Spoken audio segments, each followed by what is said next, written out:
Hi friends, welcome back to my channel. Today we will see T helper 1 response. We have already discussed the different types of cells involved in immune response, and the T cells, they are the major cells involved in immune response and they are responsible for cell mediated immune response. Two types of T cells are involved, T helper cells and T cytotoxic cells. So, today we will discuss the T helper 1 response. That is, two types of T helper cell responses can be seen. They are T helper 1 response and T helper 2 response. In helper 1 response, cytokines are produced so that they can activate a group of cells, mainly T cytotoxic cells, natural killer cells and macrophages.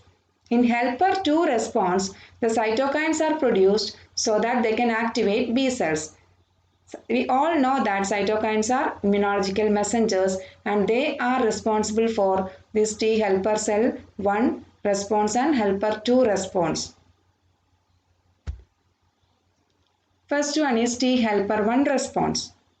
So, the main cells involved are cytotoxic T lymphocytes, natural killer cells, macrophages, neutrophils and eosinophils. First we will see T cytotoxic cells. These T cytotoxic cells, these are the main cells involved in T helper 1 response and they can produce a group of cells called cytotoxic T lymphocytes or CTLS. These are the effector cells generated by the activation of TC cells. So CTLS, they are CD8 plus T cells. They can recognize and eliminate altered cells. They are class 1 MHC restricted. Then they can produce an immune response with two phases. That is, immune response produced by CTLS has two phases. First phase or phase 1 and phase 2. In the first phase, we can see activation and differentiation of a naive T cytotoxic cell to CTLS. That is, naive TC cell means a T cytotoxic cell which do not have an antigenic exposure before. So, first step we can see activation of TC to CTLS. In the second step or second phase is the recognition and destruction of antigen class 1 MHC complex on the target cell surface. And the generation of this CTLS, they require three signals. They are antigen specific signal, a co-stimulatory signal and a signal induced by cytokines. That is, antigen specific signal, it is transmitted by the T cell receptor complex on recognition of the peptide class 1 MHC complex. The second one is co-stimulatory signal transmitted by the interaction between CD28 present on the surface of TC cell and the B7 molecule present on the surface of antigen presenting cell. Then the third one is a signal induced by the interaction of interleukin 2 with the interleukin 2 receptor. Then coming to the mechanism of action, they are using or they are adopting two mechanisms for killing the target cell. Coming to the first mechanism, that is the T cytotoxic cells, they have T cell receptor CD3 complex. So, the T cell receptor CD3 complex of the cytotoxic T lymphocytes, they are class 1 MHC restricted. So, they can recognize antigens which are presented along with class 1 MHC. So, the antigen class 1 MHC complex present on the target cell, it will be easily recognized by CTLS. Then the receptor LFA on the membrane of CTLS, it can bind with this ICIM on the surface of target cell. They will interact to form a conjugate.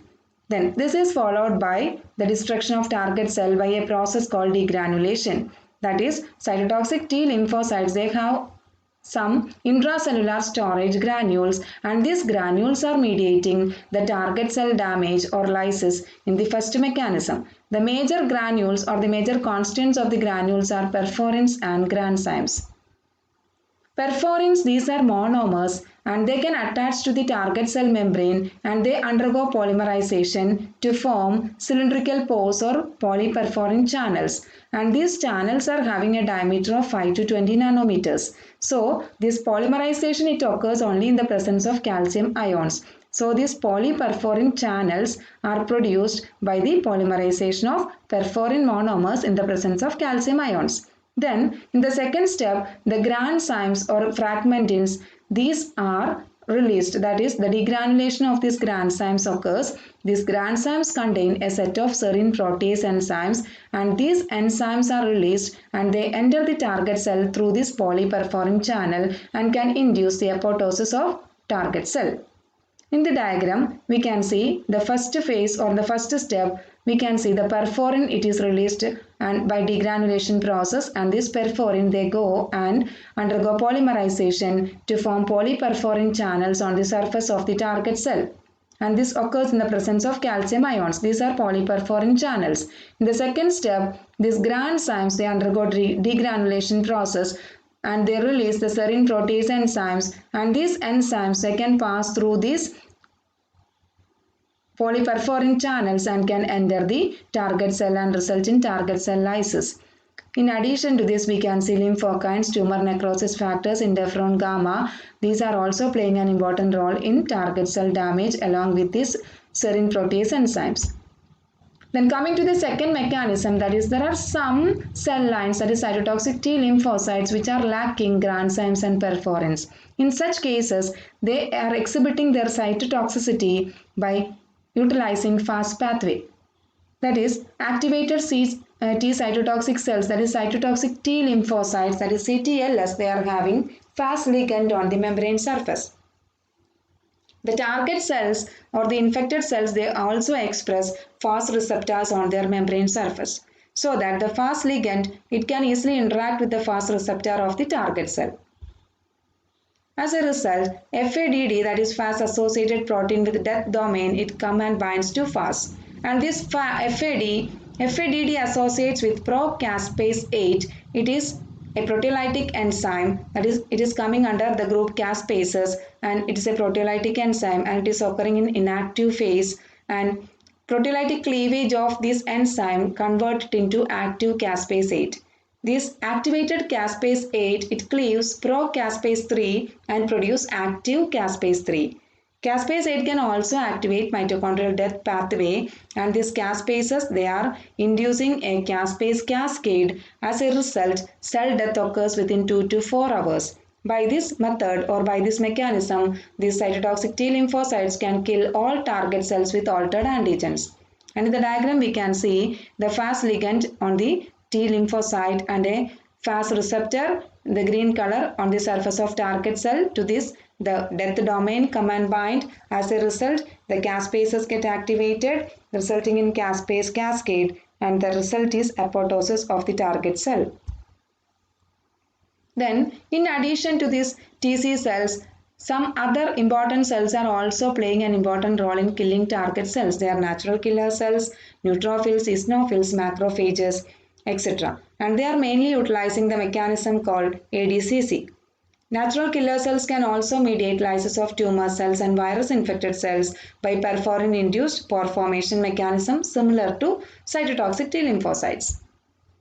And ADCC is referred to as antibody-dependent cell-mediated cytotoxicity. It's a mechanism of cell-mediated immunity. ADCC require an effector cell that typically interact with antibodies, mainly IgG antibodies.